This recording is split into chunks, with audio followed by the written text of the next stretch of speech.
Hey everyone, this is Mike from the Comic Book Trove here today with another book review, and today I'm going to take a look at the fairly recently released Gen 13 Starting Over, the Deluxe edition from DC Comics. Now these characters were originally created by Jim Lee's Wildstorm studio, by Jim Lee himself, Brandon Choi and J. Scott Campbell, whose names you see there on the top of the dust cover. They now obviously fall under DC ownership as Jim Lee sold the Wildstorm studio to DC back in 1999. But nevertheless, even though DC have owned these characters for so long, I think this is the first time we've had an oversized hardcover collection printed that features any Gen 13 material like this. So it's pretty cool to finally have this one anyway. It's a good collection, and it's nice that it starts at the very beginning so that we can see the earliest appearances of these characters. Now, we're going to take a look through the book today. I'm going to show it off a little bit, just give an overview, maybe give you an idea of what this book is like if you're not too sure. The cover is pretty simple, kind of nice, clean design with this white and red theme going on. We've got the cast of characters there on the front, artwork by J. Scott Campbell here on the front and back.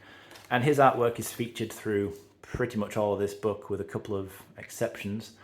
On the back we get this nice little blurb that just gives you an idea of what's in here. So it collects the original limited series, which was I think 5 issues, then there's a half issue, a 0 issue, and the first 5 issues of the ongoing series that launched after that first limited series proved to be fairly successful.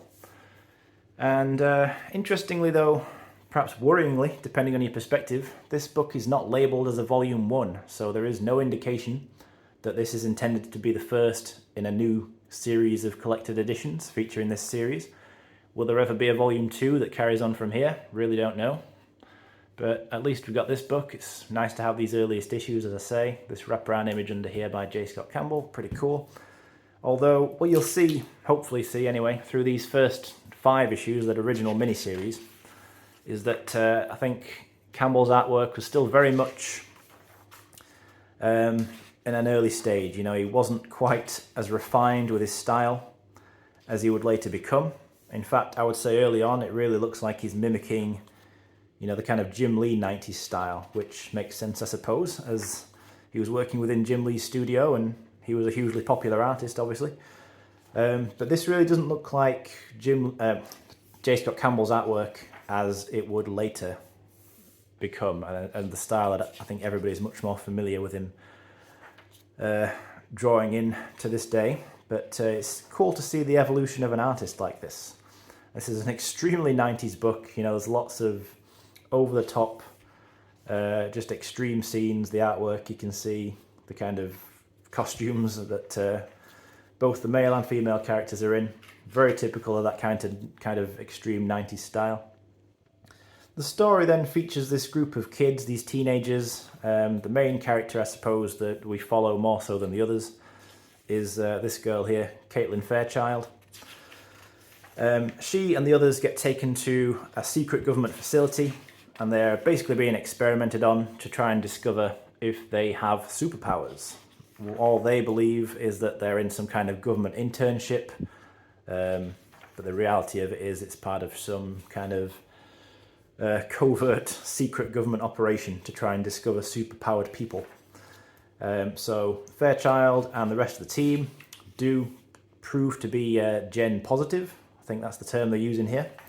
And what that basically means is it's really effectively pretty much the same as the way the X-Men and mutants work within the Marvel Universe. Some people have these kind of latent genetic powers, this gene, which when it activates triggers a superpower within them. So each of these characters gets a different power. Caitlin Fairchild gets super strength. She also gets really tall. She's like an Amazon kind of thing. And they...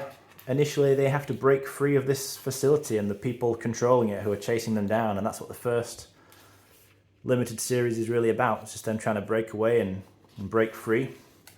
And then as of the end of that mini-series, the status quo going into the ongoing, which you get the first 5 issues of in here, is that they pretty much become a kind of, I guess, independently operating super team. They get this mentor figure, this older guy who's kind of looking out for them.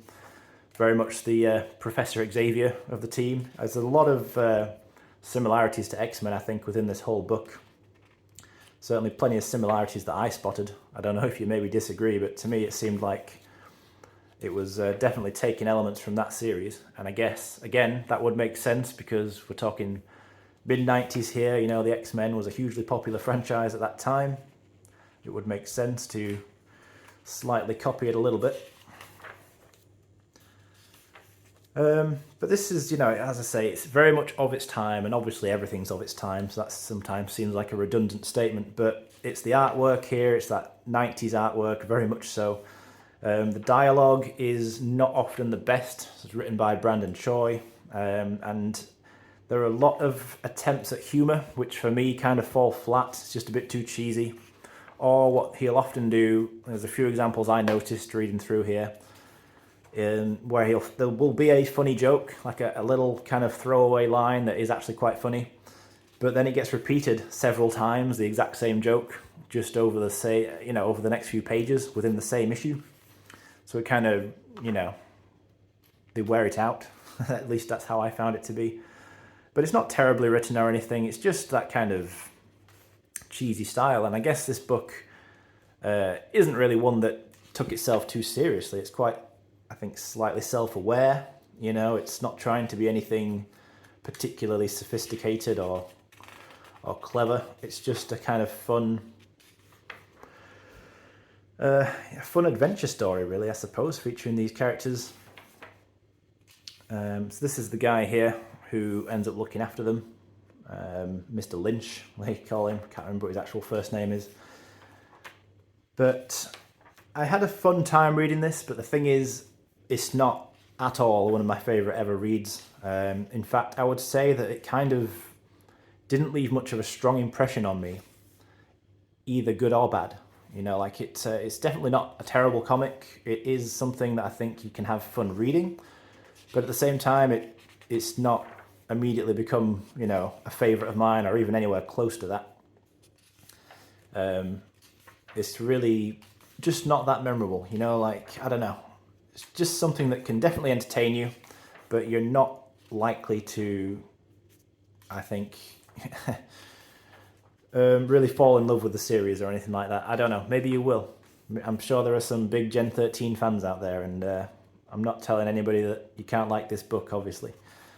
But what I do think improves is J. Scott Campbell's artwork noticeably improves as we move into this. I believe is the first issue of the ongoing series after the limited series, and I do think Campbell's artwork for these issues here, which makes up about the second half of this book, specifically this collection, I think it gets a lot better. It gets a lot more recognisable for me. As I say, this is much more like the style of artwork which I associate with J. Scott Campbell, whereas it looked like he was just trying to find this style in those earlier issues, which makes sense. You know, he's a young artist, and I think this was his first professional work within comics.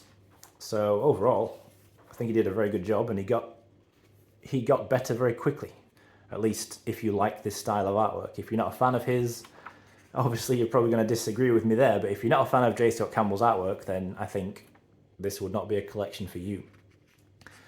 Obviously, something that I think Campbell is quite well known for is his sort of cheesecake artwork, you know, drawing very beautiful ladies, scantily clad and all that.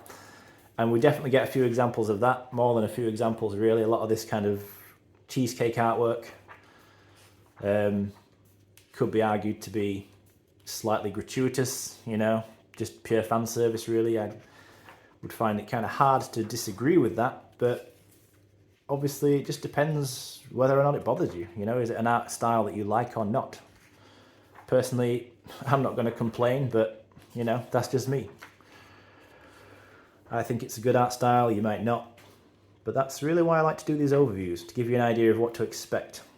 So, as you look through here, I think this is a very distinctive artwork style anyway, so it's the kind of thing that you'll either really like or not be into at all. But I enjoyed it. You know, I enjoyed it enough that I'm happy to have this book, that it's something I will probably have a read again. Something you can kind of read in between, I suppose, more more serious books.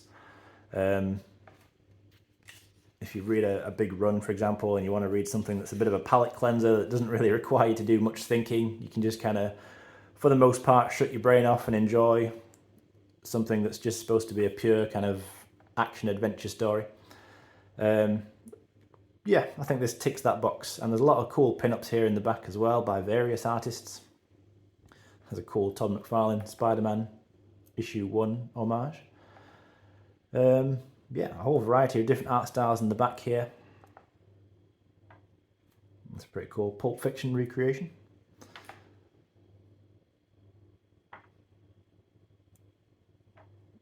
Yeah, like quite a large collection of these. But, you know, let me know what you think of Gen 13 if you've read the book before, or whether or not you're interested in picking it up yourself. As I say, it's something that I kind of recommend it. I'm not going to strongly recommend it. I think you could definitely live without reading this book. It's not a must-read by any stretch of the imagination, as far as I'm concerned, but it is something that is interesting and maybe worth checking out, especially if you are either a big fan of J. Scott Campbell's artwork.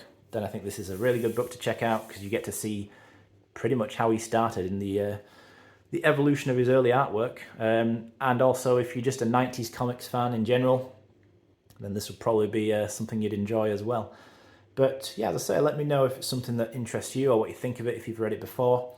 Yeah, it's something. It's certainly something. You know, not brilliant, not terrible. Sits right about in the middle for me, but I am glad to have it in an oversized collection. I think it's a cool series overall.